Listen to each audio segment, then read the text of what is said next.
Welcome to Samba Samba. Enjoy the video.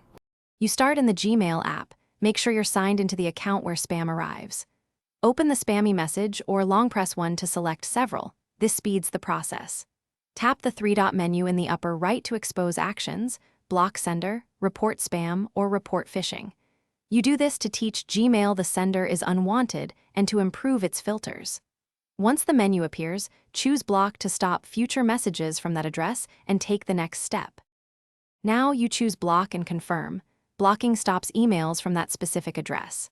If the content looks malicious, tap report phishing to alert Gmail's security systems. This helps protect you and others. For recurring patterns, press settings, select your account, then manage labels or create a filter. Set criteria like domain contains or subject words, and choose delete or skip inbox.